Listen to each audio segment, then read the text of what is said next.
But they have nothing. Welcome to our monthly bee meeting. We've got a lot of wonderful material being presented tonight. So we're going to begin with, we have two guest speakers. We're going to begin with one guest speaker, and then we'll get to sort of the nuts and bolts of what to be looking for this time of year, beekeeping, how to prevent swarms, and as always, what to do about your mite problem in your hive. And then Brianne Dela Cruz will be speaking around 7 o'clock. But first, I'd like to introduce Sakura. She's going to talk to us about the honey contest that's sponsored at the Utah State Fair. And there's a new guideline, there's a whole new handbook. And she's gonna give us a sneak peek review of what we can expect and what kind of new stuff is gonna be offered. Hello. You wanna come over here and we'll switch the camera to. Huh? You want me to walk in this? Sure. My name is Sakura Gallegos. I'm the manager of competitive arts at the Utah State Fair. I was brought on to the Utah State Fair in December of 2023 to take over and revamp competitive arts department. And the part that pertains to you guys is the horticulture department at the Utah State Fair. I did run it last year, but I ran it under contract. And then in December, they offered me a position full-time there. And I don't come from the ag world, so it's been a new experience for me, but I've learned quite a bit. Last year I worked with Robert Stevens and with Rosemary, and they were very helpful in working with Wasatch beekeepers and getting the honey brought in and making sure that your display at the fair was up and running and well. So this year, one of my goals was to rewrite the entire fair book for competitive arts because it hadn't been done in many, many years.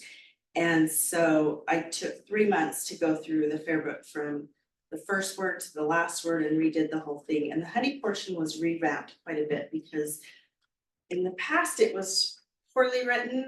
There was really no guidelines for judging and things like that. So Robert gave me some information on judging, and I left the fair book on my desk because I was running out of there real quick, but I'll email it to you and you're more than welcome to email the horticulture piece out to me. Okay, everybody. I'm also getting it up on our website, so if you want to look at it on our website, you can. But what we've done is we've narrowed down the classes of honey that you can enter. There was like 7 or 8 classes last year, and this year we've narrowed it down to 4. So we'll have white honey, light amber, amber, and dark amber. The reason it's just small this year is because it's a whole new section that we've written. We're gonna see how that goes, because I think there was 7 or 8 different classes of honey on the judging packet that Robert gave me. This year, we're not going to include honeycomb or anything like that. We'll add that in next year. We'll see how this year goes. We've also changed it so you don't have to enter a full pint. You can do a half a pint in a clear jar, because we got several types of jars last year, but I was told by a few beekeepers that if you could enter a smaller jar, that we'd probably get more entries because the value of the jars. Some of the honey we didn't get picked up until I want to say January of this year, because we actually asked that everything be picked up by 2 days after the fair, and then we usually hang on to it through October. And then my contract was over, so I left, and I was surprised when I came back, there was still honey there. So if you enter, come get your honey, because if you don't get it, we'll just take it home and use it, just so you know. One thing that was brought up to me is it would probably be easier if you guys entered your honey to your group and somebody from the group brought it to the fair, which is fine. We have online entries that will be available. Online entries will end on, I think, let's see, I think the 25th or 6th of August, which whatever the Sunday date is, by midnight, online entries will end. Then you'll only be able to do manual entries, which are entries the day of entry, which will be on the 4th of September. Honey judging will be that morning of the 5th, and then the displays will be done when fair opens on the 5th. I'm also building a new display cabinet for the honey so that we'll have some lighting in the display so that the honey can it's beautiful, yeah, shiny, so it can glow. And then I'll also have an acrylic, a plexiglass protective cover on the front to keep people from taking your honey, right? Nobody took any last year, thank goodness, but I've heard in the years past that the honey's disappeared from the fair. So some of the criteria that we have for judging this year will be density, the absence of crystals, the cleanliness of the honey, taste, color, and container appearance so that it's free from dust or smudges, things like that. I do have a scoring card that will go with your honey, so the judges will fill out the scoring card, put any notes on the back, we'll attach it to the entry tag that's on your honey. When all the honey's judged, we'll actually print new display tags. We'll leave the entry tags on the honey because when you pick it up, you get everything. You'll get the entry tag, your display tag, the honey. You'll get your check and your ribbon. And we will do a best of show in all the honey that is displayed there. And the points, let me get my other thing.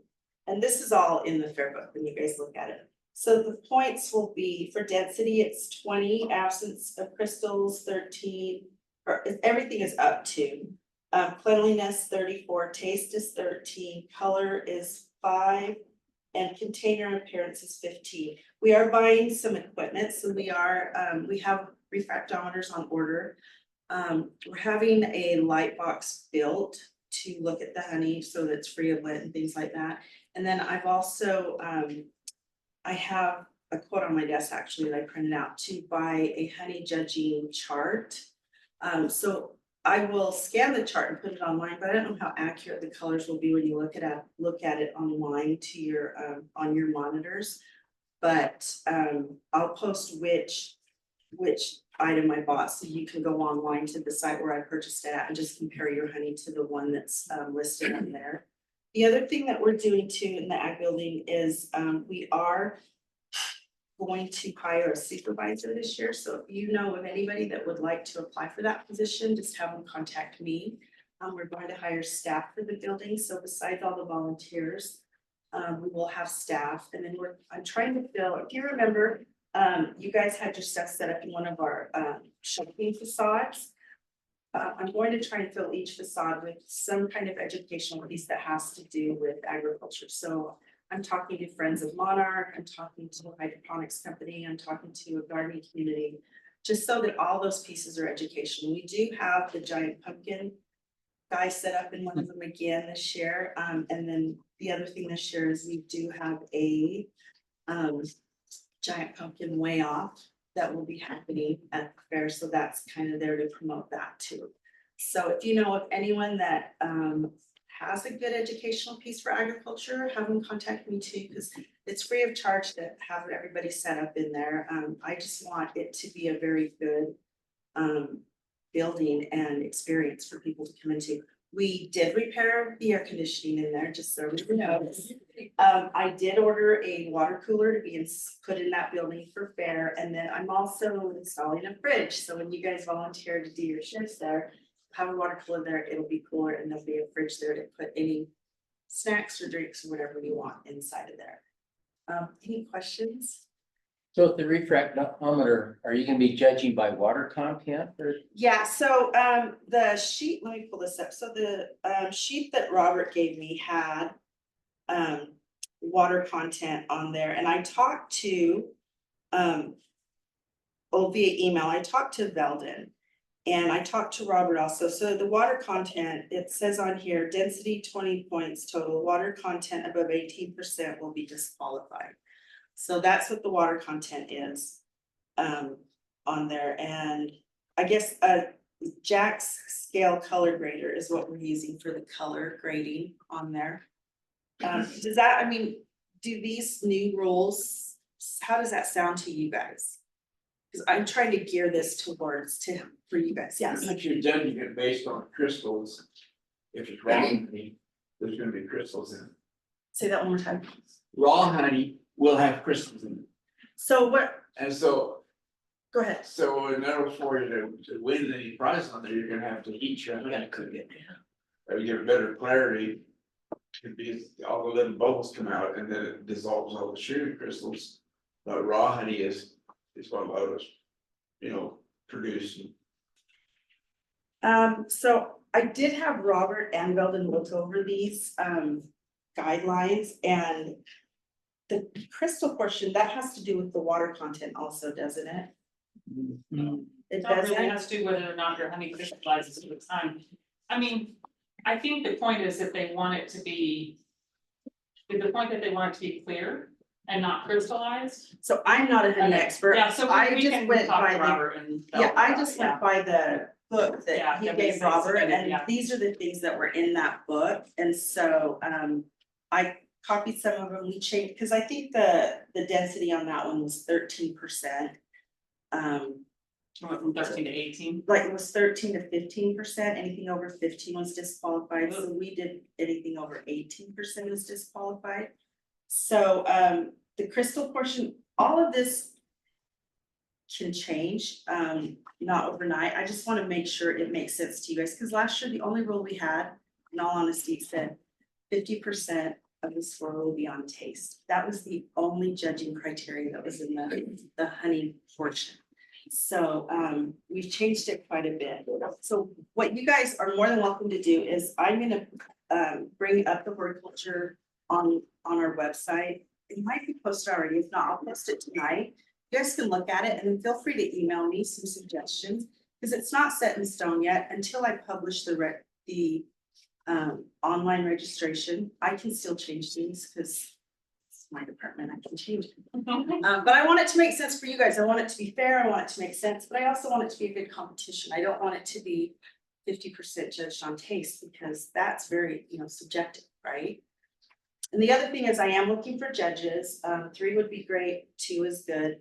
I need more than 1. So if you know of anyone that would like to judge, but you can't, if you judge, you can't enter the contest. That's the other thing.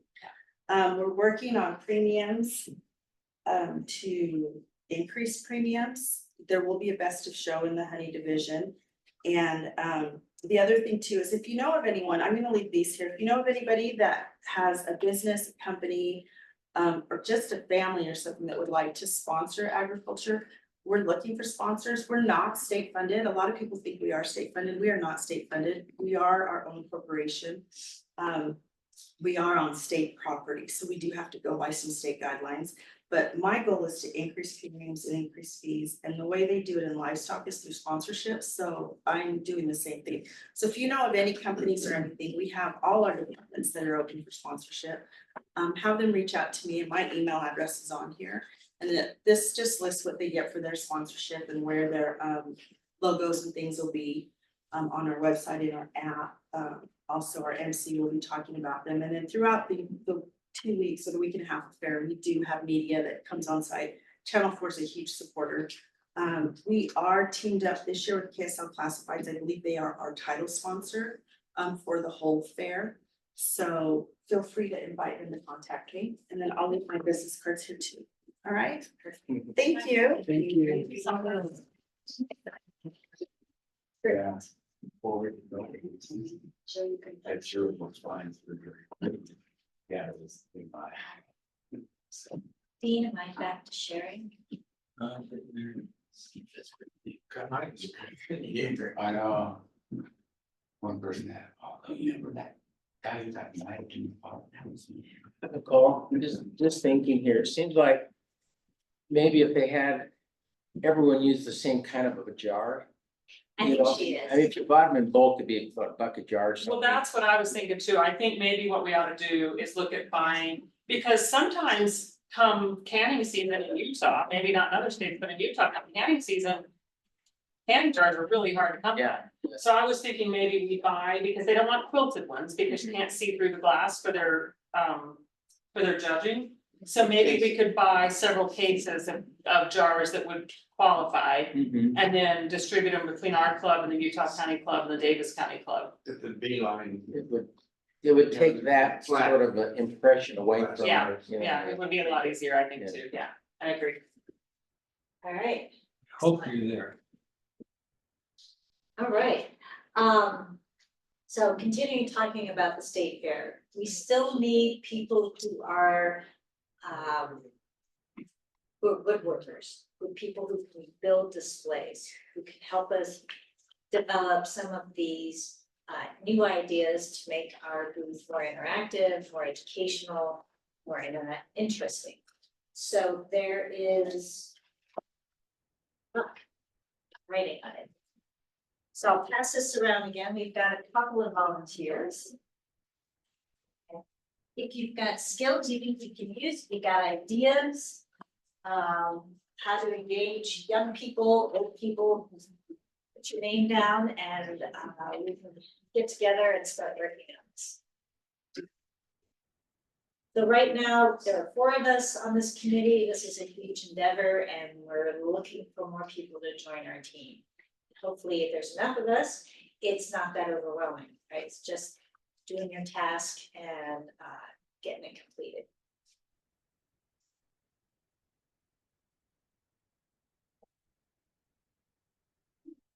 There we go. All right, so we are still having a problem with people submitting their membership forms. So I've got about 20 people who have paid, but I don't have access to your email address because they paid through Venmo. And so they are likely not here because I didn't send them the email about the meeting and they're likely not online watching this. But please remember when you fill out forms with us, you have to pay and submit the forms, like 2 separate buttons to press.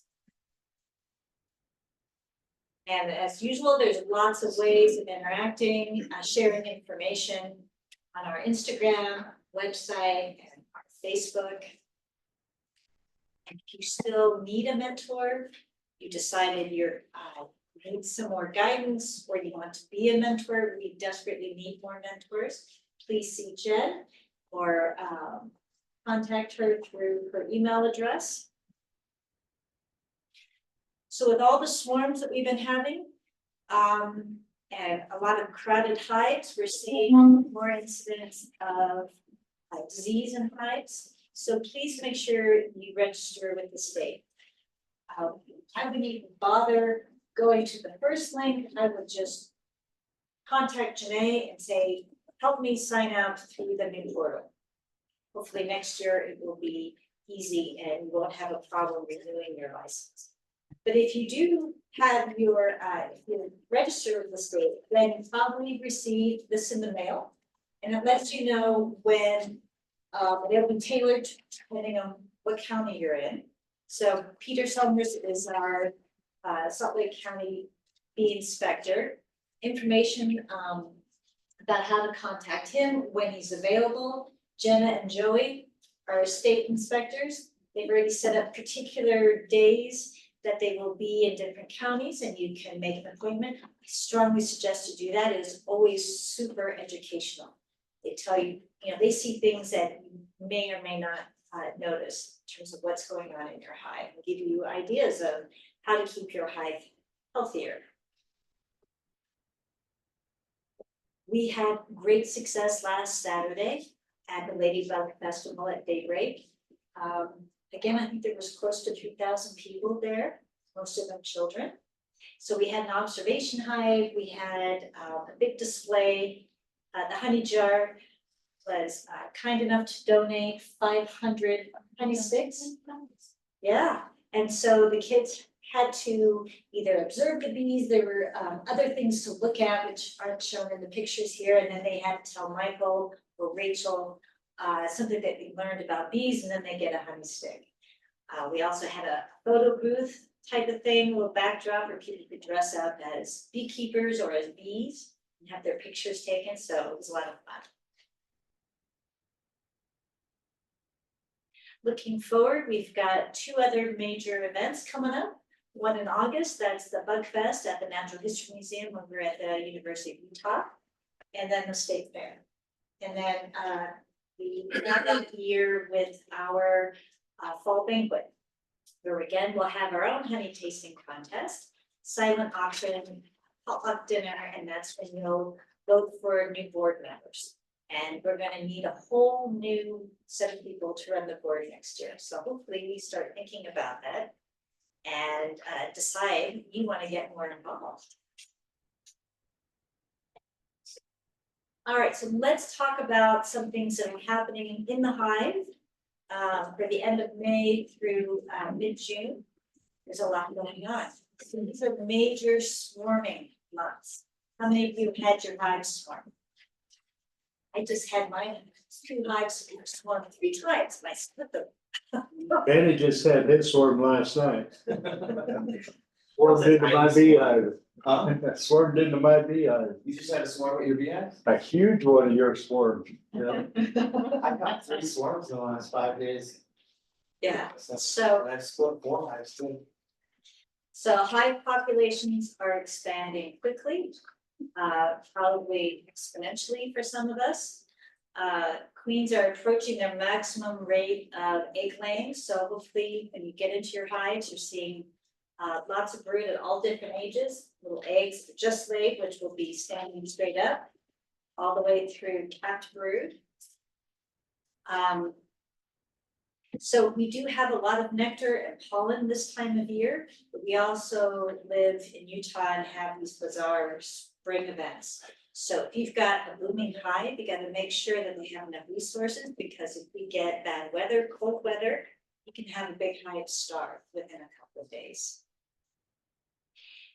The other problem is now that all this nectar and pollen is available and our populations are booming, so is your mite population in your hive. So now is the time that you need to treat, and we'll talk a little bit more about that towards the end. So about 4 or 5 hours, depending on how many hives you have, you should be spending this next 30 days. Cleaning is important. Clean those bottom boards, inspect them. What do you see? Do you see a lot of mite drop? Are you seeing little mouse poops? Are you seeing wax moth larvae down there? Are you seeing a lot of debris from brood being decapped? All these things on the bottom board can give you an idea of what's happening in the hive and the health of the hive. Make sure to remove burr comb and get those dead bees away from the front of your hive. I'm not talking about like on the landing board, hopefully you're keeping that free, but like directly in front. So for example, I had a hive that I just split and then it swarmed, and they have acute bee paralysis virus, you know, where they look kind of oily. And there's a whole bunch of those bees that have been kicked out of the hive and they're just sort of hanging out down on the ground in front of the hive until they slowly die. So if you've got that going on, make sure you get those bees away from your hive. So some distributors of nukes and packages are having problems with European foulbrood. Some people are mentors and they're in lots of different people's hives helping them. Make sure you clean your hive tools between times. It's the best way to reduce the possibility of spreading disease. Just dump your hive tool in a 10% bleach solution and leave it there for 20 minutes. Or have a dedicated hive tool for each hive that you're going to go to, and that would be another easy way to reduce the spread of disease. When you get inside, especially if you're not used to beekeeping, if you're new, you want to look at the brood pattern. You want to be able to see a whole sheet in sort of a rainbow shape, all brood, with very few empty cells. You're always going to see some because workers are going to decap those individuals where they detect something is wrong. You want to continue feeding until they stop taking it, or until you add your supers if your hive is not thriving. If you've just got a nuke or a package this spring, if you had a weak hive coming out of winter, they need that sugar syrup or nectar to be able to build new comb. And without new comb, then you don't get new places for the queen to lay eggs, and you don't get your honey supers filled. So the Convention is to continue feeding until 75% of the frames in your first deep, if you're got a small hive, are covered with bees and drawn out comb. And then, depending upon what your ultimate goals are, you can either add a honey super or add a second deep to increase that population size.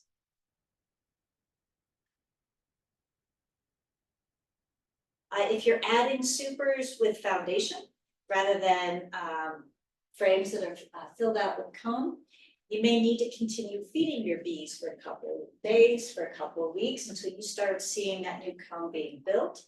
And then once you start seeing a good size of comb, then you can add that queen splitter, and you can stop feeding and start collecting nectar for it to be converted into honey. And then, as always, you need to treat to control the number of mites in your hive. This time of year, how many swarms have we had this month? I haven't even counted them. Some days have been just swamped, and then like, we haven't had any really this week. I mean, we've had people that I know whose hives have swarmed, but we didn't have any swarm calls today or yesterday. We've had a lot of cutout calls, to be honest. So again, I'll ask you if you have experience in construction, you're licensed and bonded. If you are interested in doing cutouts, you can make some extra money doing it, but it's, you know, we get a lot of them that are in chimneys, which are very difficult. I mean, sometimes the homeowner just decides to leave them or spray them or something, but if they're in walls or whatever, like, yeah, I mean, we need people to help do that. I didn't even count out how many swarm calls we've had this year. It's been a lot. It's been a lot. If you're interested in catching swarms and you still need a hive or have some hive equipment to put bees in, go out on the Facebook page or on the website. There's a swarm catcher application, and it tells me like what time of day you're available, you know, what size ladder you have, if you have a bucket and pole, you know, what kind of equipment you have, so that I call the right people. What I usually do is start with the people who are closest to the swarm, and then I just kind of exponentially move out from the swarm. If I've called 8 or 10 people and haven't got an answer, I call my old standbys like Rand or Tyson or Jim or Benny, although Benny doesn't answer his phone. You have an old number, I guess, my old number. But anyway, so, yeah, if you're available during the day, like, normally the swarms kind of start around 10 in the morning and, you know, end up about 2. I usually, some days I'll get, you know, a couple calls around 5, 6 o'clock when people are getting home from work and they're like, oh, look at my tree. So yeah, I have a feeling once this cold spell is over this weekend, next week it's gonna be back up to 80 again, and I have a feeling we're gonna have another big day of swarms coming up. So if you want to go fill out the application, I'd be happy to call you. All right, perfect, because if we don't control these swarms, we're gonna see community backlash. Yeah. It's really expensive once they've moved in and they've made a mess inside someone's house or someone's building. So please get in this time of year, get into your hive, maybe 7 to 10 days. And once your 7 to 8 frames are full, add another box or add that honey super. There are a variety of things that you can do to give the bees a sense that there's more room and that they don't need to leave. If you're seeing just a huge, you open up the top of your hive and bees are just burbling out, think about adding another deep, think about splitting. This time of year, you should probably just split. Or you can use the method of checkerboarding with new frames as long as it's in the resource areas of your hive. So this is from Honeybee Suite. And it's just to give you an idea of what are we talking about when we say checkerboarding, if you don't want to split. So you've got your brood in one area. You can add, and the key here is clear or white or frames that are empty, either with comb or with foundation. And then the amber color is honey, dark brown is brood. And in this scenario, you've got brood. This is like in August, you've got a bunch of broods, and then you've got your honey super on top. give the bees a sense that there's no space and that they're not quite ready for winter yet, you can then checkerboard 2 more supers on top. And it's most successful if these frames already have comb, they're just not filled with anything. But it's also a good way to get, especially this time of year when there's plenty of nectar, and so those nurse bees are making lots and lots of wax, to get those new frames drawn out. And you can do that on the sides of the brood as well. So as, you know, if you usually you'll get 1 or 2 frames on the outside that get filled with honey, you can swap them out and put new frames in. But you just don't want to disrupt your brood chamber, right? You want to keep all the brood together so it can stay warm and all the nurse bees know where to find them. So that's one approach. Check for swarm cells. So there are kind of 3 different kinds of queen cells. You know, what are you seeing? Are you seeing a swarm cell? Are you seeing a supersedure cell? Are you seeing an emergency queen cell? Why does it matter? Well, all these different types of cells kind of give you an indication of what's happening in the hive. And the more we know about what the bees are experiencing, the better we are able to manage them. So all of this information was put together by Blank Shook. He's part of the company in Texas, the Bee Supply Company. All this information is online. He has loads of really wonderful videos. He's got all sorts of PDFs, and a lot of this information I just took from one of his PDFs. Swarm cells. So in this picture, and of course, because I can't turn these lights off, you can't see that we've got these swarm cells at the margins of the frame. So they're often located along the bottom and the sides, but not always. Usually found in overcrowded hives where more than 80% full of bees. 70 or 90% of the time they're found in the spring or very early summer, and that's the time frame that we're in right now. And the hive is healthy. Usually you'll find anywhere from 5 to 20 queen cells present. In one of my hives, I found 32. And just insane. Supersedure cells are often located in the middle of the frame. So in the middle of where your brood nest is. And this could be suggestive that you're starting to see a weakening of your hive. You may see that the population numbers are coming down, even though you've got all of these large queen cells. It can be found at any time of the year. But again, it's a hive that often appears weak and with poor root patterns. So you're seeing more of a shotgun approach rather than this nice, solid, rainbow shaped pattern of all the capped brood or eggs and larvae. Often there's only a few of them and they're really large and well formed. Much better than, say, an emergency cell where the bees are just scrambling to try to find a larvae that they can convert into a queen cell. So this gives you an indication that something may be going on with your hive or with your queen. And then emergency queen cells are usually located wherever the eggs and larvae are present. They tend to be small, a lot shorter, probably 3/4 of an inch or shorter are usually the sizes. And this is because they've already chosen larvae, they've been feeding them bee bread when they should have been feeding them royal jelly, and so now they're making the switch in their diet, so that switches the physiology of the development to turn it into queen. But typically these queens are, they don't develop as well because of the change in diet early on. So those are the general 3 kinds of queen cells. So swarm cells are found in healthy overcrowded hives preparing to swarm. Supersedure cells are usually in weakening hives that need a new queen. So it gives you an indication that something is going on either in the hive, viral load, or something has happened with the queen. She's not well mated, for example. And then emergency cells, where maybe you injured the queen, didn't realize it during an inspection. For whatever reason, the queen has died, and it forces the bees to generate a new queen to save their colony. Any questions, comments? There's some evidence that they're starting to talk about that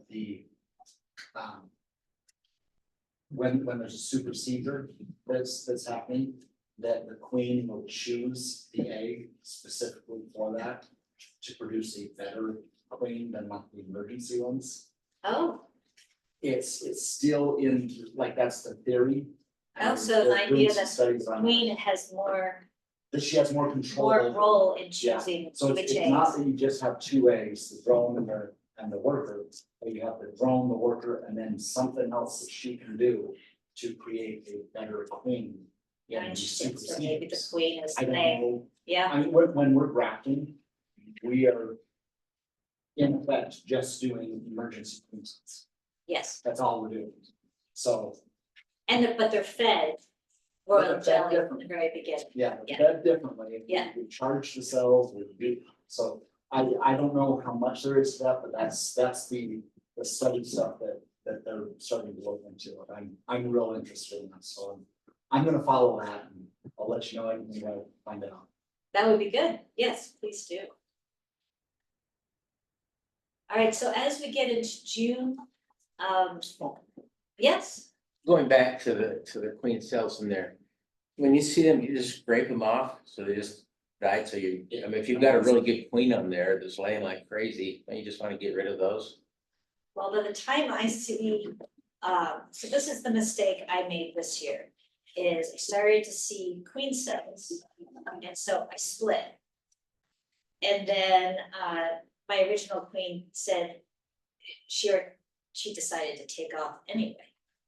And so, and the other mistake I made was, so not splitting before I saw the queen cells, and then I left like the ones that I thought were nice queen cells, you know, the ones that were larger, or they seemed to be more in the center, where maybe they were able to choose an egg versus a larvae of several days, you know, 2 or 3 days old. And those hives that I left, you know, a good number of queen cells, they also swarmed. So, so now I'm trying, just leaving at most 2 swarm cells. That where they've already swarmed to raise a new queen, so that I don't have multiple queens coming out at different phases and then continuing to swarm and take these. Secondary. One of the things we saw with swarms, just since this last cold spell, was that hives that had lots of capped queen cells in them before the cold spell, then hatched out 10, 12, 14 queens during the cold spell, right? And then we had a swarm last week, and we think it probably all came from the same hive.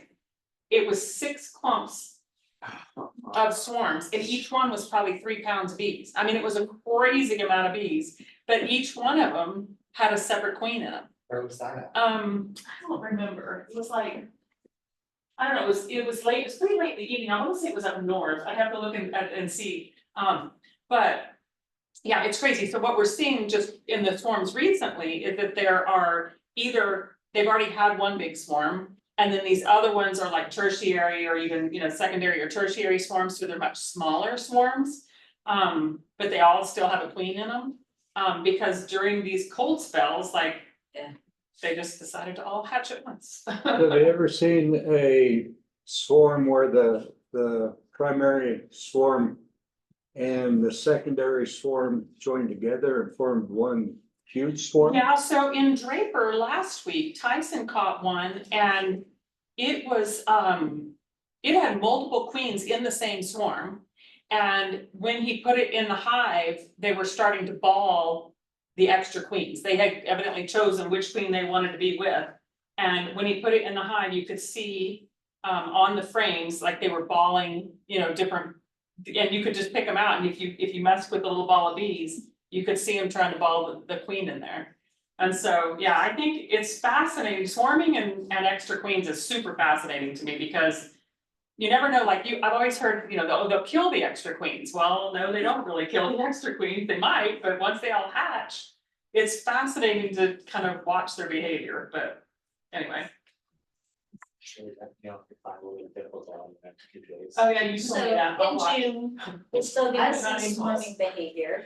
So you wanna see it all? So add your honey supers as needed, provide extra space, and depending upon what footprint you want in your yard or your apiary in terms of the number of hives, there are a variety of techniques you can use.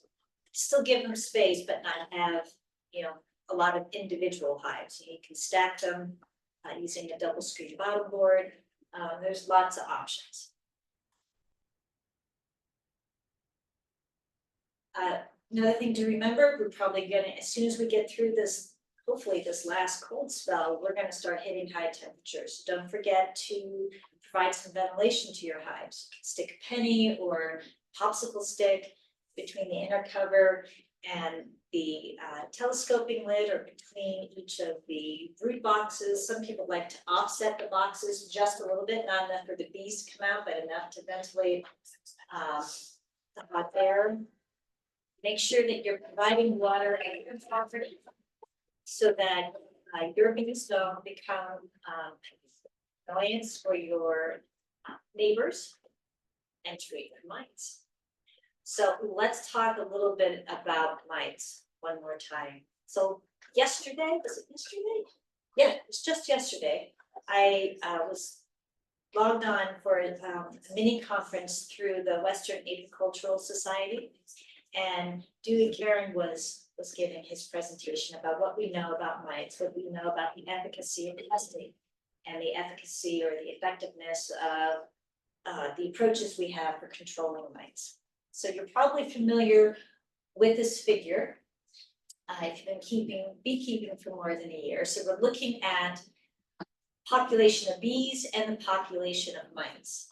And we are kind of in this phase right now. We're starting to see our bees almost approach an exponential increase in population size, and then there's a lag time for the increase in the mite population.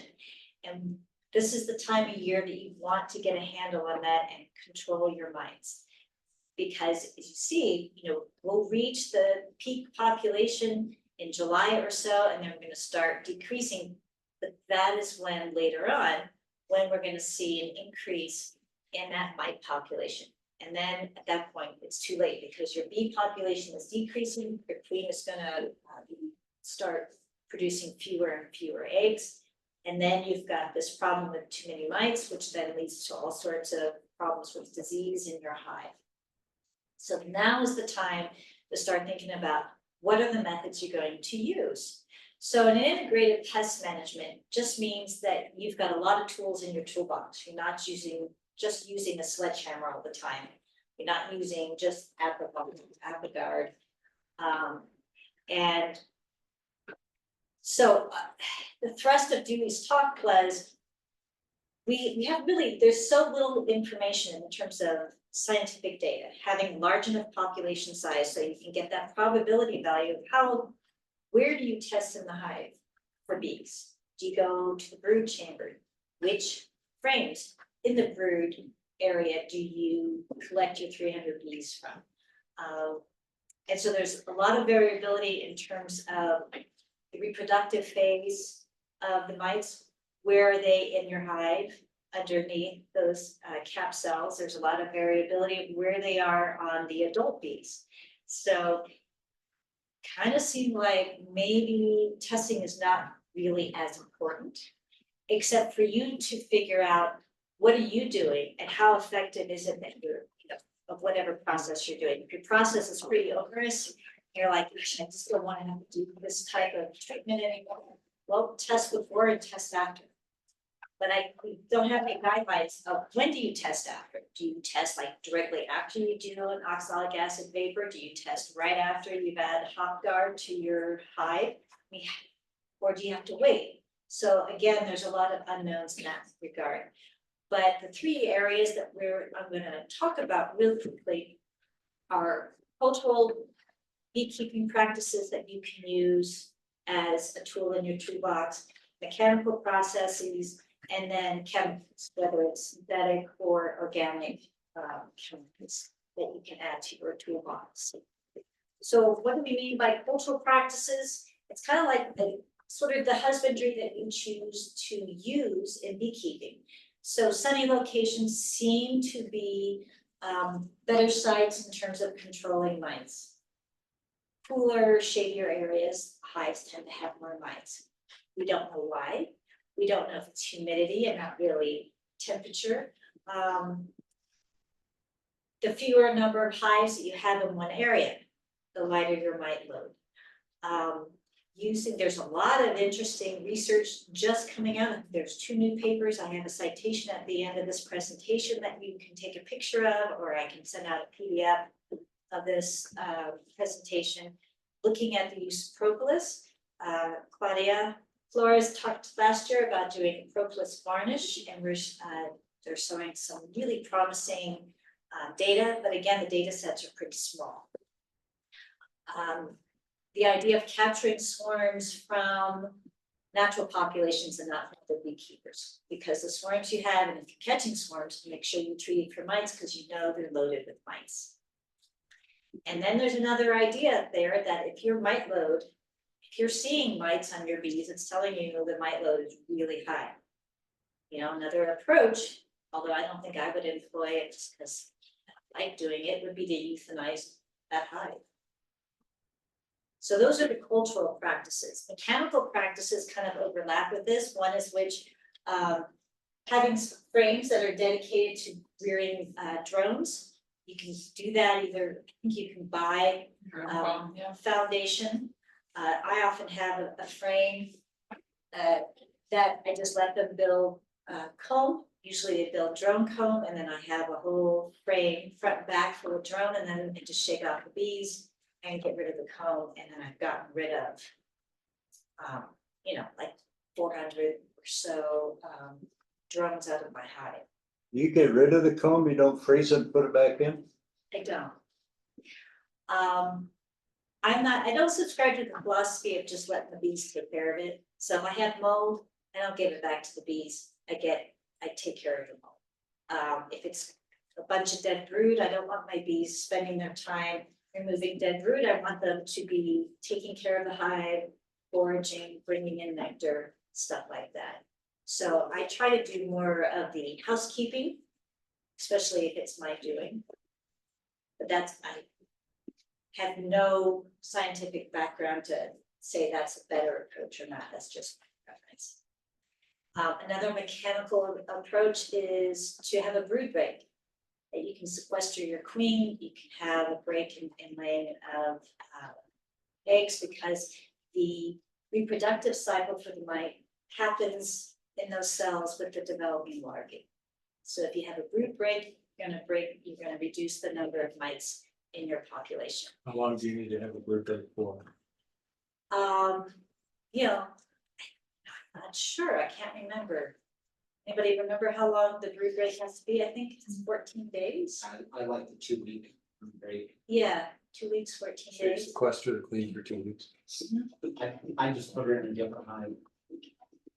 And then the other thing, if you've got a solid bottom board, get a screen bottom board. If you've got a screen bottom board and you've had that insert underneath, keep all the drafty winds out, take it out. That way when mites fall off, they fall through. But again, we have no idea when the mites fall off. Are they old mites and that's why they fall off? Are they falling off because they're being groomed off? Are they falling off because, the females don't have any more eggs left? I mean, so we're not sure if that really makes an impact or not. But there is a likelihood that each one of these things adds 3 to 5% benefit. And so if you're choosing to do a variety of things and you're just increasing the probability that you're slowly reducing incrementally that mite load. Biological control is you're going to be using some type of chemical. And let's see, Delaware just put out an alert that, which one is it? Cyclotropic. Yeah, so is it Apivard? Okay, now I can't remember, but they're seeing Can't remember. his Well, I've already name. amateurs, there are some getting amenities to it. Yeah, so Amatraz, yes, they're seeing near 100% resistance.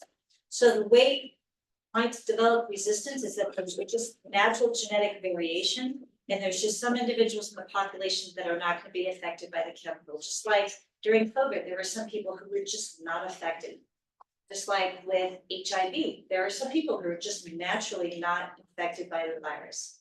And if you have a strong selection, or by using just one of these chemicals over and over again, which is what commercial beekeepers tend to do, then they naturally create this bottleneck where they kill everything except for those individuals that are naturally resistant. So then who's there to repopulate and spread are those individuals that are no longer infected. So another aspect of integrated pest management is that if you're using a lot of different approaches, then you're culling the population of mites without actively providing a very strong selective force. So you're selecting for those mites that can evade whatever tool you're trying to use to control them. Does that make sense? So here was the page where there's a link for a new paper. And in this area, you just have to keep reading, just keep attending small seminars, to keep reading. And hopefully sooner than later, we'll get a handle on exactly how do these chemicals work. We don't know how they actually kill mites versus the bees, and which ones are most effective. Yeah, There's also another method that is being researched right now for thermally treating the hives. Where they take the temperatures up and the temperatures go to the 104 to 106.7-ish. And they hold them there for 2 hours and 40 minutes.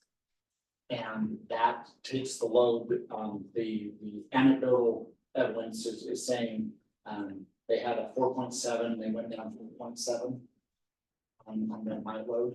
so that's like a percentage. Yeah, 4.7% down to 0.7%. But there's also another test that they're doing where they're taking and raising it even higher. And not worrying about the queen, they put the entire hive into this heater and bring it up to, I think it was 110, 115, and they hold it there for about 15 minutes. And the mite load goes down to near undetectable. So there's a lot of research going into this, but Lot of new- yeah. Europe is really big on this. Somebody in the club here has hive heaters. Peter, do you know who it is? Sure. There's somebody here in the club that's posted on Facebook and that I've talked to on the phone that is doing this, like a beta testing of this hive heating for mites. So if I can figure out who it is, maybe we can get them to come talk to us. Oh, wonderful. I have a question.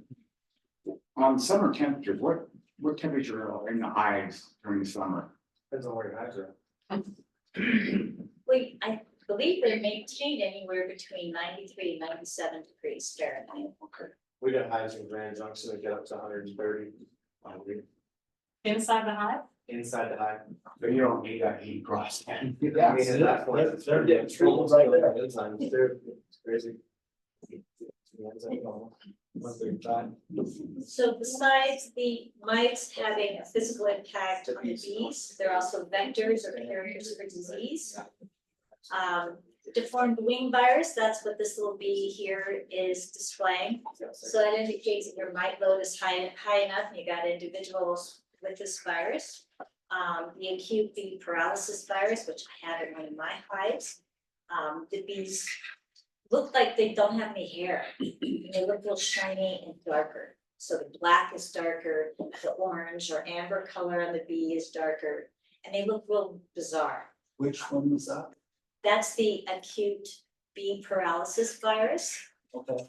And I haven't really noticed them being ostracized in the hive, but I certainly see them outside of my hives. Like I have like a little, gang of them sitting on a rock outside of my hive, and they all look that way, and they can't make it back into the, not allowed. And I bet they can't even fly back So you Do can they also. have messed up wings? That's a different virus, that's the deformed wing virus. And then, so it's another way of getting an indication of what's the health of your bees. So when you go in, listen to your hive, what does it smell like, what does it sound like? And then, of course, what do the bees look like when you're getting in there? Another last thing I wanted to say is, the Honeybee Health Coalition has all sorts of apps and tools and videos and ideas about what to look for, how to treat, when to treat. We're gonna use some of these synthetic chemicals based upon temperature limitations, which ones to use and when. So that should be a good resource for you.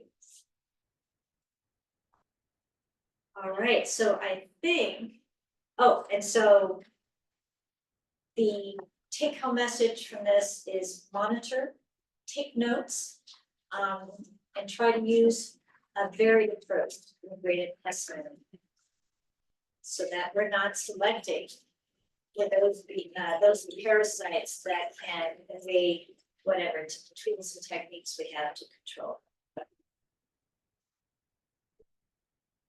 And then keep learning. So I think we're gonna have to take a short break so we can get Brianne set up. Hi. And get her presentation up. And yes, so we'll stop sharing, or at least turn off the. So. Hello?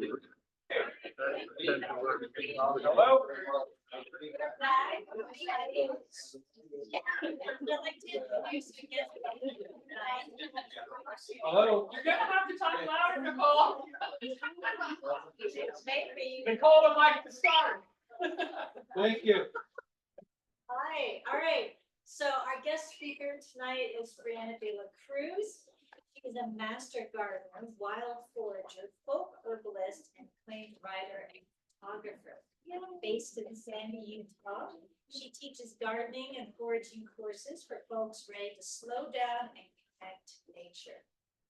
Brianne's educational blog, Gather and Grow, is a community of folks cultivating wellness and deep connection to themselves, the earth, their community, by syncing with nature's seasonal cycles, growing the garden of their dream, and crafting medicinal herb remedies with wild plants foraged in the Intermountain West. In your spare time, you can find Brianne adventuring in wild landscapes across the West with her husband, or rewilding their Sandy, Utah homestead into a landscape that nourishes body and soul. In this presentation, Brianne will share about wildscaping, gardening for our bioregion, which is all so important, specific native plants that support pollinators and wildlife, garden design principles to support pollinators and wildlife, gardening practices to cultivate high biodiversity, meadowscaping, and the benefits it provides for pollinators. Thank you so much for joining us. Thank you, thanks for having me. I'm really excited to be speaking with you guys today. Thanks for having me, I really appreciate it. I have bees on my property, although I'm not the beekeeper. Rand is the beekeeper for the beehives on our property, and it's such a joy to have them. Bees are one of the highlights of going into my garden, and anytime I'm out in my garden, weeding or, cutting things or pruning or harvesting, the bees are always there. They land on me, and it's amazing how much of a relationship I feel like I have with the bees on our property. So to speak to you guys tonight about the things that I'm passionate about, which is gardening, is it's kind of come full circle. So thanks for having me. Just out of curiosity, I'm wondering where people are located in the valley, Park City, outside the valley. If you just kind of want to shout out your location. Murray, okay. Sandy, Draper. Park City. Park City, okay. Yeah, we're down. Okay, great. So we have a lot of valley region type of people here, and then some a little bit more in the high country, and that will come into play a little bit later in the presentation. So I'm talking today about wildscaping. Also, if I raise of hands, who considers themselves to be a gardener here? Great, beginner level gardener, keeping hands raised, intermediate, more advanced, been doing it for many years. No, okay. Many years, but not as big. That's fair. Oh no, it's too here, I did lose it. Rough, so moving. Yeah, the mouse was.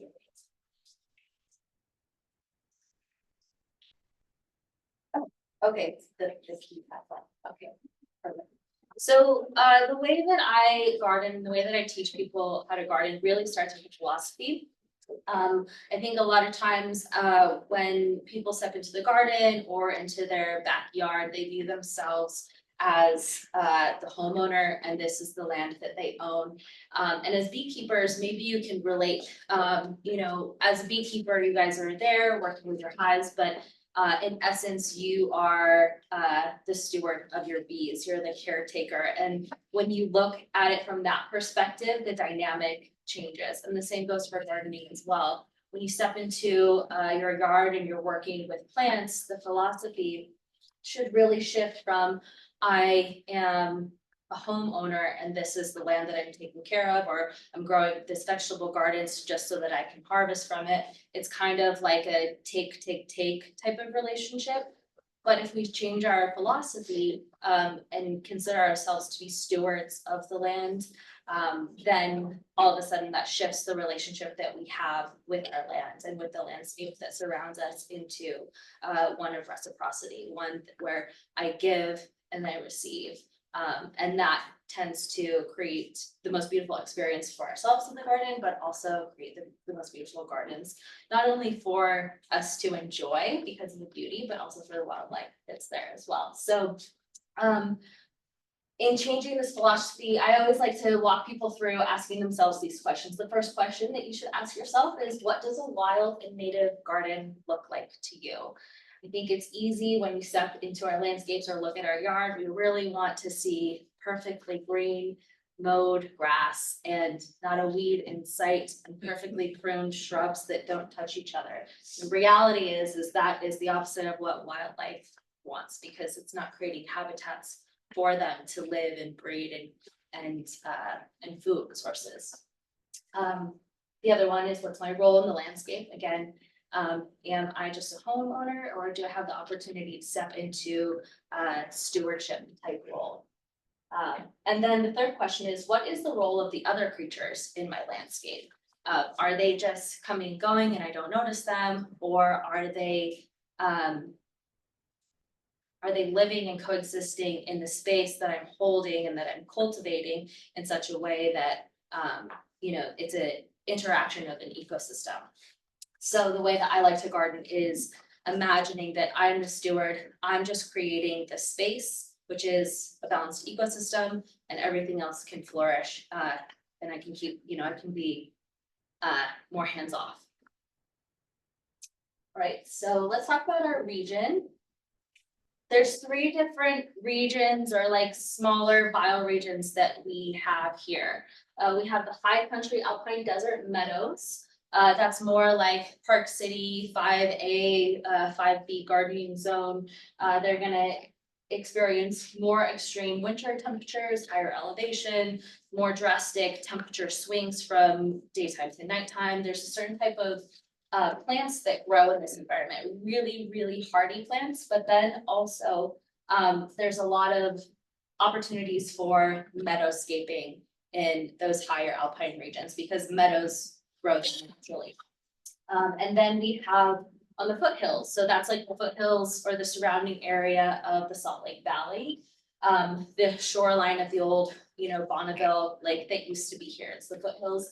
Now that type of landscape or that bioregion is like a desert prairie. It gets sun blasted, really, really intense sun through the summer and the winter, and then high winds. So we have a lot lower growing foliage, and then the soil type tends to be a lot more rocky and gravelly. And then for those of us that live in sort of the Central Valley, the soil type that we have there is like all the clay deposits from the old Bonneville Lake, right? So we have a lot denser clay-like soil.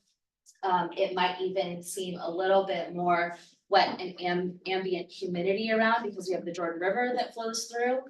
So we get a little bit of like a river valley wetlands type of region there. And the reason why I share this is because when it comes to wildscaping, the best way that you can look at your landscape is not looking at it from like a garden design point of view and just looking at it from what's going on in the untouched, the untamed nature that surrounds me. What would my landscape look like if there was no development here based on where I actually live? And then the goal is to try to replicate those same plants that you see in the wild in your property, because those are the plants that are going to be supporting wildlife in the most natural and convenient way. So the best thing that you can do to start to wrap your head around wildscaping is go on a walk, or as often as you can. I try to encourage people to go at least once a week, if not once a month, every month throughout the entire year, so that you can see how the landscape changes through the year as well, because the flowers and plants that are blooming this time of year are not going to be in bloom come September. There will be different plants blooming in September, right?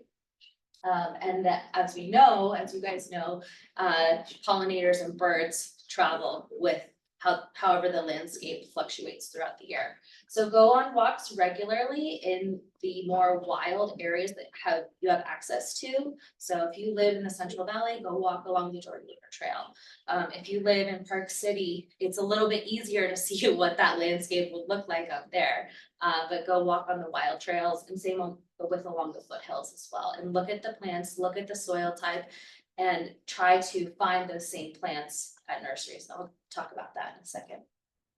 So let's talk about wildlife. There's tons and tons of wildlife that we have here in Utah.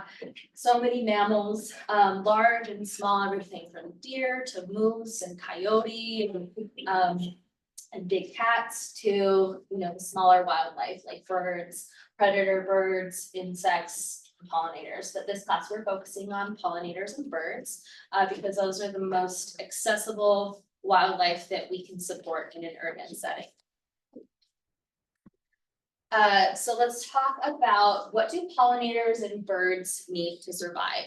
You probably already know all of this, but let's just, have it down just so that we know. They need food source, they need water sources, they need shelter from protection through all 4 seasons, they need a safe home for nesting and mating, they need space to move around and to migrate, they need host plants that feed young caterpillars or like the young larva stages of their developmental cycle. And then they need plants that feed them, both for specialist type of pollinators and then ones that are more general as well. And so when I talk about a generalist versus a specialist, perhaps you guys already are aware of this, but some bees only, and butterflies as well, or moths will only be attracted to one plant or a very particular type of plant in general, like milkweed, for example. Whereas there are other bees and other pollinators that kind of don't care, they're not as picky, and they'll take nectar from a whole bunch of different types of sources. So tips for creating pollinator habitats in your yard.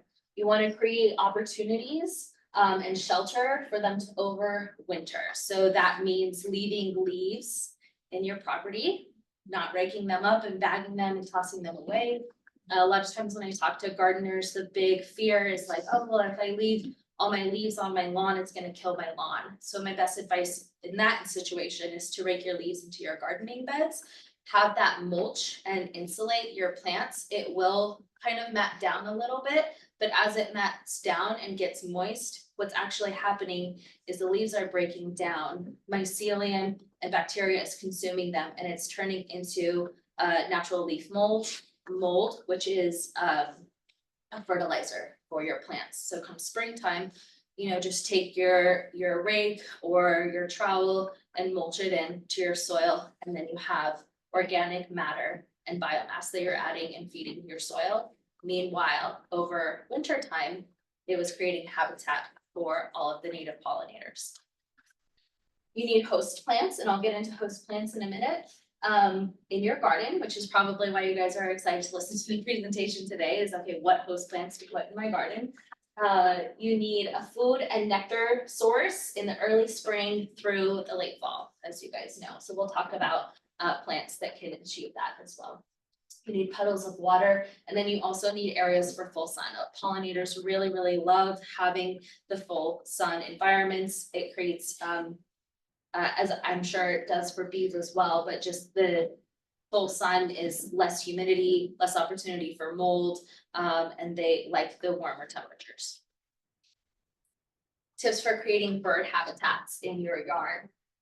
Birds really, really love a variety of plants that are planted at multiple heights and multiple layers back. So when you're planting your garden bed, instead of planting in a row along your fence line, make your garden bed deeper and plant a row of 3 and then layer them alternating in space so that you're creating depth to your garden bed. And then plant your taller plants in the back, medium plants in the middle, smaller plants in the front, so that it's easy for you to kind of maintain and to get access to them as well. But you're creating a multi-layered and height effect. Birds love that. And the reason why they love that is because it gives them space to hide and land on branches here and land on branches there, find food sources that are tucked away in the middle, and it obscures them from larger predator birds that might be, circling overhead, or predator animals too, like cats and things like that. Birdhouses is good, especially birdhouses that are tucked really high up in trees or on posts. You notice that a lot of predator birds like to have their or make their nests in really high spaces so that they can overlook their hunting grounds. But we can definitely create those opportunities as well. And owl houses or hawk boxes on really tall oak trees in our garden. Birds really love to have, and they need, actually, it's really important for them. They need to have shelter during winter time. They need to have dense evergreens with limbs that are 3 feet from the ground. That's about like the highest, because what they do in the winter time, there'll be debris that falls off of the evergreens and little seeds from the pine cones that have dropped, from fall. And so they'll hop onto the ground in the winter time, eat up the little seeds that have fallen, and then they need a quick sort of like safety route back into the tree. So whenever possible, if you can allow your evergreen trees to grow lower to the ground rather than hedging them up above, your head height, that is a really great way to support wildlife in your yard, especially birds. Planting in arrangements and clusters of 3, 5, and 7. That's a general rule of thumb that sort of helps you make sure that you are planting densely enough to support wildlife. So 3, 5, and 7, not only is that those odd numbers aesthetically pleasing to look at, but it is also just ensuring that you have the density there. And then bird baths are good for birds, as well as flowering and fruiting trees through all 4 seasons. So a lot of times when I'm talking to gardeners, they're like, oh, I don't want, trees that are gonna produce berries and cones and seeds because it's messy to clean up. And so my best advice is, rather than thinking about it that way and as, a chore that you're gonna have to do, think about the placement of those trees that are producing berries and cones that would be dropping. Plant those in a location where, you're not gonna be driving your car regularly, so it's not gonna be that much of a mess, or you're not gonna be walking along, so you don't have to sweep it up all the time and it's annoying. Plant it in a location where it drops to the garden bed. You don't have to do anything. It just kind of acts like a living mulch. And then birds will find their way to eating all those little things up. So let's get into native plants. So native and drought tolerant planting, we want to plant for our bioregion, which is a North American desert as a whole. And then when you're thinking of what this landscape actually looks like, think about densely planted grasses, flowering drought tolerant perennials, shrubs, and creating urban forests in your yard. So I have an example here of images. The first image at the top is an actual typical Utah landscape. There's a lot of lawn. There's a thin border of garden bed around it. That is not wildlife conducive. There's no blooms, there's like a lot of space in between the shrubs. Whereas, what was that? It's a desert. It's a desert, yeah, totally. And the lawn, we just shouldn't have lawns, but. The lawn's a desert for any pollinator. It is, right? It's a desert. Yeah, there's nothing there, yeah, totally. But, and then you think about it, like what landscape is more inviting for you to walk through and enjoy and linger in, and it's the ones where there's a lot of grasses and flowering perennials that changes throughout the season. So when you're thinking of your landscape, think about designing it in that way. So let's talk about keystone native plants for wildlife. So a keystone plant is a native plant that is really critical to the food web for different wildlife species. And it's about creating a host plant and then also a food source. That's how native plants qualify as like a keystone plant. It has to be a host plant and or a food source for wildlife. This is a really good resource. I can share the presentation with you guys after the class. So you have all of the resources that I share throughout, but there's a big long list here that I've linked of all of the native plants. There are keystone native plants for Utah and for our region in particular. And they outline in a really fun, fascinating way, exactly how many species of butterflies and moths this supports at the caterpillar stage, and exactly how many species of native bees this plant supports for nectar and for shelter over winter or something along those lines. So here's 4 that are really kind of like the heavy hitters in terms of like they provide the most housing options for caterpillars and moths and butterfly species, as well as bee species and food sources too. So we have the Gamble oak that supports 208 caterpillar species that then go on to becoming butterflies and moths, which, as you know, butterflies and moths are really important pollinators for our ecosystem. A lot of people think that the Gamble oak is sort of like a weedy tree because it spreads. It does grow really well here. It doesn't need a lot of water. As you know, in the foothills, you see it growing everywhere in places where it gets really intensely sun blasted. But if you have it in your yard, or if you can plant it in your yard where it will have room to grow and spread and create that urban forest effect, especially if you combine it with a ground cover like Oregon grape, which we see, that's the natural combination that we see out on wild trails, is Oregon grape growing as a ground cover below that produces flowers in spring and berries in the fall. And then the Gamble oak tree, you just by that double combination right there, you're supporting a lot of species. Another really important plant that we see everywhere, especially in the desert prairie and high country sort of desert landscape, is rabbit brush. It's this really bright, beautiful, vibrant yellow. We don't like it. You don't like it? Oh no, Bees that's a love it, though. shame. The bees love it. It supports It tastes like crap. it supports 89 bee species. It's so good. That's like one of the better plants that shows up on the native keystone plant list for multiple different types of species. So When does it produce the nectar? In the fall. yeah, in the fall. Yeah, so it's springtime right now. So you don't spin that one out, it just leaves out the bees. Yeah. Yeah, Which one? Yeah. Rabbit brush? rabbit brush. Rabbit brush. Varietal honey. Oh, Some rabbit people brush, love yeah. it. Oh, you can't even give it away. Jerry, it's all- The next one is plains sunflower. So a lot of people think that this is like a weedy sunflower, and it kind of grows in that fashion. It doesn't grow in a cultivated, very prim and proper way. It grows in a wild looking way. But it is actually a really amazing supporter of wildlife, both for caterpillars, caterpillars and bee species, but it also supports birds because birds love to eat the little tiny seeds that form in the head in the fall. And then the last one is a shrub, is the willow shrub that we see growing in sort of like the wetland area or along the Jordan River area. Birds love that one. They're always nesting like right in the middle of the thickets along the river. It's a really protected space where they're, you know, obscured from predators, but then it is a big supporter of caterpillar or butterfly and moth species too.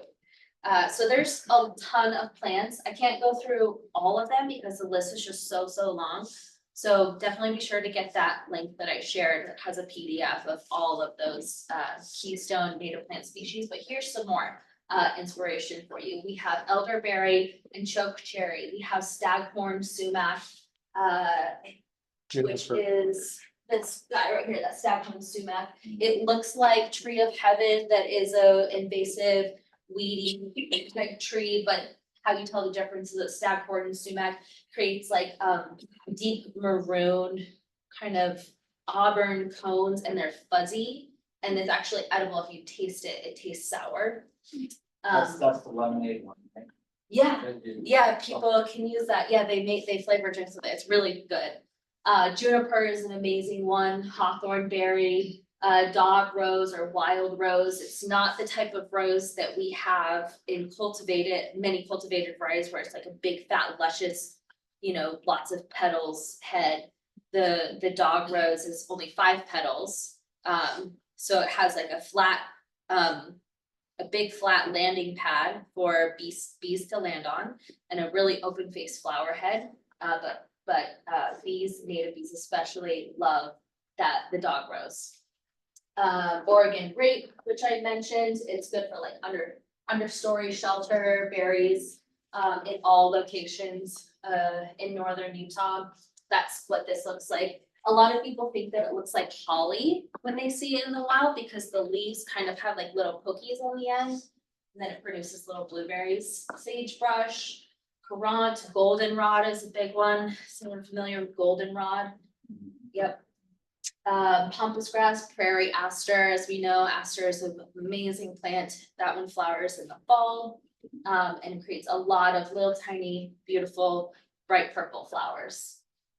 Mugwort, larkspur, milkweed, of course, phlox, and then anytime that you can plant agastache or serviceberry. Those are really good supporters, native plants to put in your garden. And you can find all of these varieties at local nurseries. If you are having a hard time finding it while you're walking around, just ask them where the native section is, or you can call ahead and ask them if they carry a specific, you know, do you carry Oregon grape? Can you show me where that is? And they'll let you know how many they have in stock. But most of these are very easy to come by. The harder ones to come by are like the rabbit brush or the sagebrush, but you can still get those at nurseries. Okay, so I want to share about meadowscaping. This is a picture of my backyard, the meadow that I and my husband installed in our backyard a few years ago, and the bees as well. Meadowscaping is an amazing way to support pollinators in your yard. It's such a joy to have these flowers growing. The key to meadowscaping, I share about it, like exactly how to install a meadow, because there's ways to do it right and ways that it can really go seriously wrong and get overtaken by weeds. So I have like a more in-depth blog post on my blog, but the idea is that you create the space in the fall, and then you sow your seeds, and wildflower seeds have to go through a period of scarification and stratification, so they have to freeze for at least 6 weeks, if not a whole winter, before they will successfully germinate in springtime. And then you can buy, you know, seed mixes for meadows. High Country Garden is a great one. You can also get a free, like a whole lot of free plants through the Youth Pollinator program. And you get them going, or they start germinating. The first year it will be filled with annual wildflower plants, and the perennial plants will be kind of like just getting going. It's harder to grow perennial plants from seed, so they need almost like a full growing season to sort of get their root system established. Then the second year comes around, Your annual plants have reseeded themselves a little bit, so they, they flowered, they got pollinated, they dropped their seeds. Some of those seeds are regerminating the second year. For the second year, your perennial plants are really starting to take off, and then by your third year, it's mostly perennial plants. That's the idea around how to successfully create a meadow, but these are some varieties, and what I did in my backyard is I went on to High Country Gardens and I bought a couple bags of the Rocky Mountain Wildflower seed mix, and I got all of these varieties. And ultimately I think these pictures are year 2. So you can see some poppies, you can see some bachelor buttons, but there's a lot of blue flax in there, there's a lot of sunflowers in there. The flowers sort of fluctuate throughout the year. So we have early flowers, we have midsummer flowers, we have late summer, and we have early fall flowers. So it's a great way to get a lot of blooms through all of those major seasons for pollinators and for your bees as well. Are you still doing the white clover? I do have white clover, yeah. I don't have any pictures on my slide, but I have white clover around the borders of my vegetable garden. So I intentionally sowed white clover as a nitrogen fixer. I don't know if you are familiar with a nitrogen fixer, but clover is a legume, and legume plants are nitrogen fixers, meaning that their roots travel in the soil and capture all of the nitrogen in a specific type of molecular form. And they capture it in their roots in little balls, and you can actually physically see it. And then they release the nitrogen in a different form, but it's in a form that plants can take up as food. So it's a natural green fertilizer. And it creates blooms for the pollinators as well. And the bees love it. The bees do love it, yeah. So having the meadow in my backyard, where it's a completely wild and untouched area, is amazing for supporting pollinators and wildlife. I see hummingbirds going there. I see little tiny finches landing on the flower stems and poking at the seed heads or the flower heads that, have been pollinated and produce seeds. And the bees are it's audible. You can go out into my garden any time of day in the summertime, and it's just like the vibrating energy of bees. It's so cool. So I highly encourage that. And looking for spaces where you can put meadows in your yard. You don't necessarily have to have a huge yard or a huge meadow for it to be effective. The idea is that if you have about 500 square feet or more, then that's when you can have an effective meadow. But here's some pictures for inspiration. We have little side strip where otherwise, having lawn there just wouldn't provide any value, right? Or side yards or along the wall that they have created there, a border bed. There's lots of different areas where you can, intermix little pockets of meadows.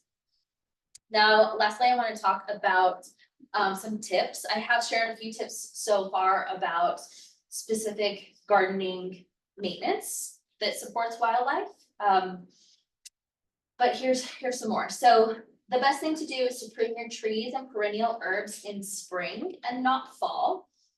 And the reason why is because if your ornamental grasses and your flowering perennials, if you cut them, down to the base and you're cleaning out your garden in fall, you're removing all of the habitats that all those pollinators and the caterpillars and they can create their home and shelter over winter time. So if you leave that over winter, snow is gonna come on it, some of the grasses will get flattened out, it'll look a little bit drab by the time April rolls around. But meanwhile, you have created habitats for those pollinators. And also there's a lot of lingering seed heads, especially on grasses. So when grasses grow about this time of year, they start creating, it's their flower, it's an inflorescence is what it's called. That's the beautiful, sort of flower that waves in the wind.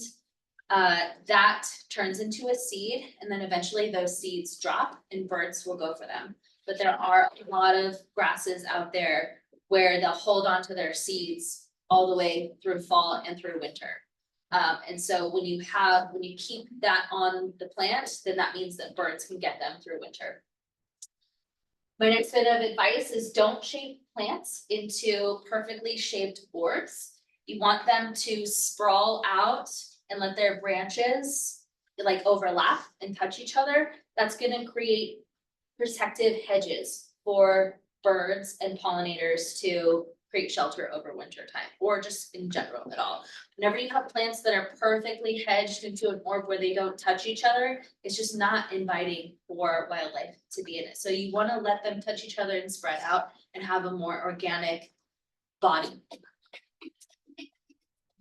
Leave conifer trees lower to the ground, about 3 feet from the ground. Leave ornamental grasses and dry flower stalks through winter. I kind of already said that. Don't want to remove them until the ground thaws or until temperatures are consistently above 50 degrees or higher, because we know that 50 degrees is sort of where, that benchmark is where pollinators are starting to get out and around. Don't use chemical pesticides or herbicides if you can help it. Opt for biological products. Avoid neem oil. I'm not sure, hopefully you guys are already aware, but neem oil is harmful to arthropods and to bees. So, it's kind of like a greenwashing thing that we have in the gardening industry where people think that neem oil is like safe for pollinators, and it's actually not. What it does, it causes asphyxiation. It messes with their or the way that they breathe. Leave leaves in the fall, mulch with organic matter instead of rocks so that native bees have, a soft place where they can burrow. And then figure out your functional outdoor spaces, like the spaces that you actually use to, have a lawn or to gather with people or to have, recreation, and then everything else turn into gardening beds so that you have as many plants and planting beds as possible, because that's really going to support all of the wildlife. And here are some resources just to wrap up my presentation. If you want to check out my blog, I have, like I said, in-depth how-to outlining all of the steps for how I put in my meadow, as well as other things in my garden, other projects as I'm working to, wildscape my own land. If you want to look at specific plants in general, the Conservation Garden Park has an online plant search database, and it's really in-depth. You can search by native plants, by plants that support pollinators, by color, by season, however you want to.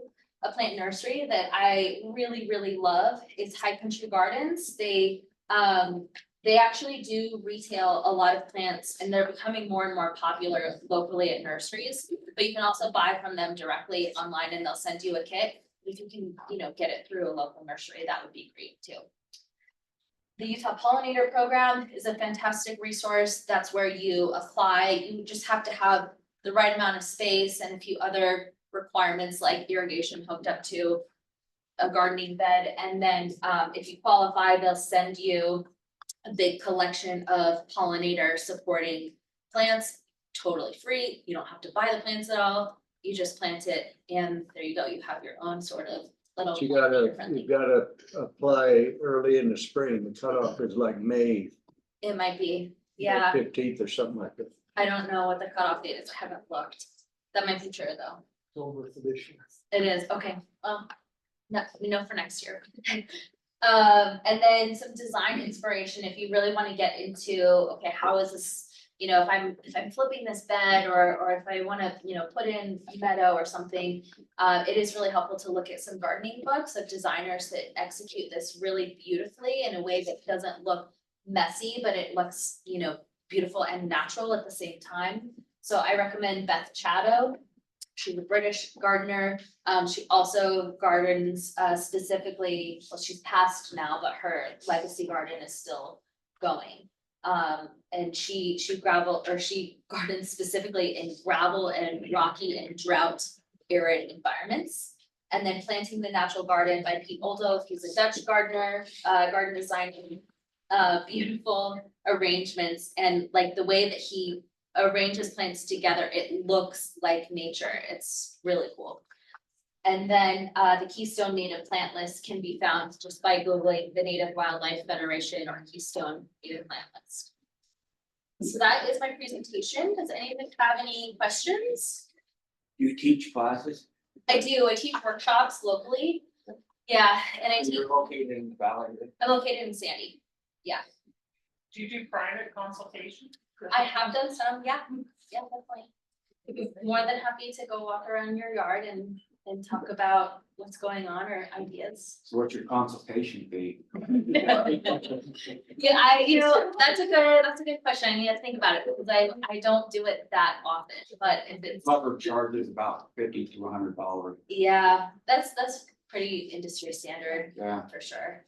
But yeah, and they might be trying to like upsell like landscaping services. I think they do have that too. Yeah, if you buy from us, they'll give a discount. Yeah.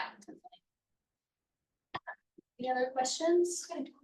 So are you sending the slides around? I can send them, yeah, I can send them to you. And can you push it out? Oh, yes, Okay, perfect. Please.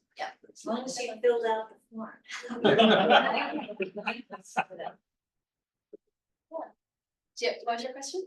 What is it kind of take to the next level of really having the nutritious values of the plants, how can you check the nectar and how the Yeah, I would say probably start with the Keystone Native Plant List. On that website in particular, they do, I don't know if they have it dialed in terms of like the nutrition value for pollinators in particular.